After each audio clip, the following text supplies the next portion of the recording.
আসসালামু আলাইকুম, সাব্বির বলছি। সবাইকে স্বাগতম জানাচ্ছি এইচএসসি আইসিটির আজকের এই টিউটোরিয়ালে।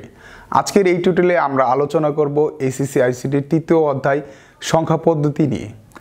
তৃতীয় অধ্যায়ের সম্পূর্ণ হচ্ছে সংখ্যা পদ্ধতি ও ডিজিটাল ডিভাইস। আমরা সংখ্যা পদ্ধতি থেকে শুরু করব, পর্যায়ক্রমে আমরা সবগুলো টপিক দেখতে থাকব।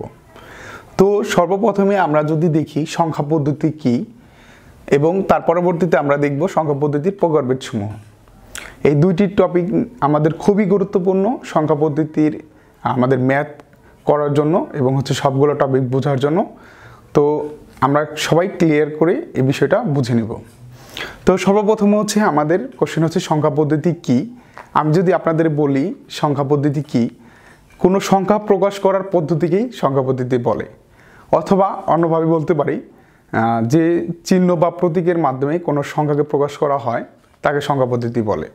আমার কাছে মনে হয় প্রথম সংখ্যাটি আপনাদের কাছে সহজ লাগবে। কোনো সংখ্যা প্রকাশ করার পদ্ধতিকে সংখ্যা পদ্ধতি বলে। আমরা একটা সংখ্যা কিভাবে প্রকাশ করি আপনারা যদি একটু দেখেন, আমি যদি লিখি 100, এটি একটি সংখ্যা। আবার আমরা লিখতে পারি 5। এই দুইটাই কিন্তু সংখ্যা, বিভিন্ন অঙ্ক বা প্রতীকের সাহায্যে আমরা এই সংখ্যাগুলো লিখেছি। তাহলে আমরা সবাই সহজে বলতে পারি কোনো সংখ্যা প্রকাশ করার পদ্ধতিকে সংখ্যা পদ্ধতি বলে। এই সংখ্যাটি আপনাদের ক নাম্বার প্রশ্নে এসে থাকে, আপনারা সবাই এই সংখ্যাটি খাতায় লিখে রাখবেন। তো দ্বিতীয় আমাদের যে টপিকটি রয়েছে সেই টপিকটি রয়েছে সংখ্যা পদ্ধতির প্রকারভেদ। আমরা সংখ্যা পদ্ধতি কাকে বলে সেই সংখ্যাটি জানলাম, এখন সংখ্যা পদ্ধতির প্রকারভেদ সমূহ জানব। সংখ্যা পদ্ধতিকে মূলত হচ্ছে দুইটি ভাগে ভাগ করা হয়েছে। সংখ্যা পদ্ধতি, আমরা বর্তমানে দ্বিতীয় কোশ্চেন নিয়ে আলোচনা করছি।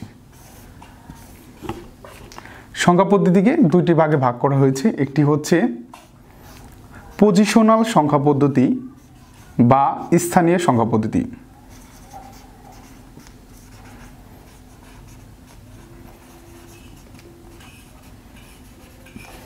এটি হচ্ছে ইংলিশে আমরা বাংলায় লিখতে পারি বা স্থানীয় সংখ্যা পদ্ধতি। অপরদিকে আমরা যদি দেখতে পারি আবার আরেকটি পদ্ধতি হচ্ছে 2 নম্বরে নন পজিশনাল সংখ্যা পদ্ধতি। নন পজিশনাল সংখ্যা পদ্ধতি বা অস্থানীয় সংখ্যা পদ্ধতি। অস্থানীয় সংখ্যা পদ্ধতি। সংখ্যা পদ্ধতির এই হচ্ছে মূলত দুটি ভাগে ভাগ করা হয়েছে। পরবর্তীতে আবার পজিশনালকে 4টে ভাগে ভাগ করা হয়েছে, যেমন বাইনারি সংখ্যা পদ্ধতি, অক্টাল সংখ্যা পদ্ধতি, ডেসিমাল সংখ্যা পদ্ধতি এবং হেক্সাডেসিমাল সংখ্যা পদ্ধতি। এগুলো নিয়ে আমরা পরে আলোচনা করছি।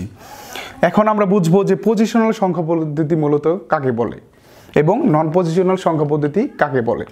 আমরা একটু আগে যে সংখ্যাটি লিখেছিলাম 100 এবং 5, 100 এবং 5 লিখেছিলাম। আপনি যদি একটু লক্ষ্য করেন এখানে দেখবেন আমরা হচ্ছে এই সংখ্যাটাকে একক, দশক, শতক বলতে পারছি, অর্থাৎ এটার স্থানীয় মান আছে। অপরদিকে এই টেলি সংখ্যাটাকে আমরা কি বলতে পারছি, এটা একক, দশক, শতক এভাবে বলতে পারছি না। তার মানে এখানে হচ্ছে একটি সংখ্যার স্থানীয় মান থাকছে এবং আরেকটি সংখ্যার স্থানীয় মান থাকছে না। এইটা থেকেই আমরা এই দুইটা সংখ্যা আমরা বলতে পারবো। আমরা আইসিটির সংখ্যাগুলো হচ্ছে মুখস্থ করার চেষ্টা করবো না, বুঝে বুঝে পড়বো, তাহলে এই সংখ্যাগুলো পরীক্ষায় আসলে আমরা হচ্ছে সহজেই লিখতে পারবো। আমরা এখান থেকে বলতে পারি যে সকল সংখ্যা পদ্ধতির স্থানীয় মান আছে তাকে পজিশনাল সংখ্যা পদ্ধতি বা স্থানীয় সংখ্যা পদ্ধতি বলে। অপরদিকে আমরা বলতে পারি যে সকল সংখ্যা পদ্ধতির স্থানীয় মান নেই সেই সকল সংখ্যা পদ্ধতিকে নন পজিশনাল সংখ্যা পদ্ধতি বলে। এখন বর্তমানে আমাদের যে সকল সংখ্যা নিয়ে আমরা আলোচনা করি বা সংখ্যা নিয়ে আমরা কার্যক্রম করি সেগুলো সবগুলোই হচ্ছে আমাদের পজিশনাল বা স্থানীয় সংখ্যা পদ্ধতি। এবং নন পজিশনাল সংখ্যা পদ্ধতি বর্তমানে আমরা কিছু ট্যালি বা রোমান সংখ্যাগুলো ব্যবহার করে থাকি। এছাড়াও আমাদের নন পজিশনাল কিছু উদাহরণ আমি যদি আপনাদেরকে বলে দিই, এখানে আমরা রোমান, ট্যালি, হায়ারোগ্লিফিক্স,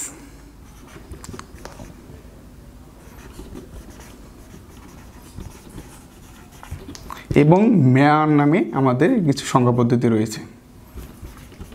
এই সকল সংখ্যা পদ্ধতি হচ্ছে আমাদের নন পজিশনাল সংখ্যা পদ্ধতি, যেগুলো প্রাচীনকালে ব্যবহার করা হতো। বর্তমানে কয়েকটি জায়গায় আমরা রোমান ট্যালি ব্যবহার করে থাকি, এবং বর্তমানে আমাদের যত সংখ্যা পদ্ধতি রয়েছে না কেন সেগুলো হচ্ছে আমাদের পজিশনাল সংখ্যা পদ্ধতি।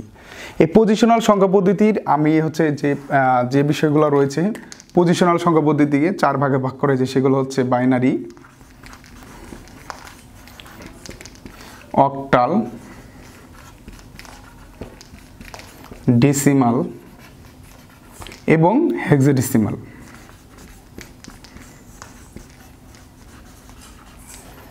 এই সকল 4টি সংখ্যা পদ্ধতি হচ্ছে পজিশনাল সংখ্যা পদ্ধতি, অর্থাৎ এই সংখ্যা পদ্ধতির একটি স্থানিক মান থাকবে।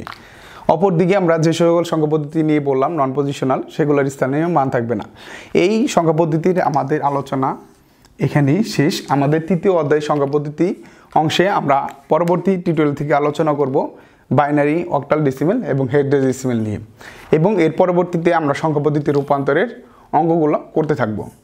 সবাইকে ধন্যবাদ এই টিউটোরিয়ালটি দেখার জন্য। ভালো লাগলে অবশ্যই আমাদের চ্যানেল সাবস্ক্রাইব করবেন এবং আপনার বন্ধুদের সাথে শেয়ার করবেন। আল্লাহ হাফেজ।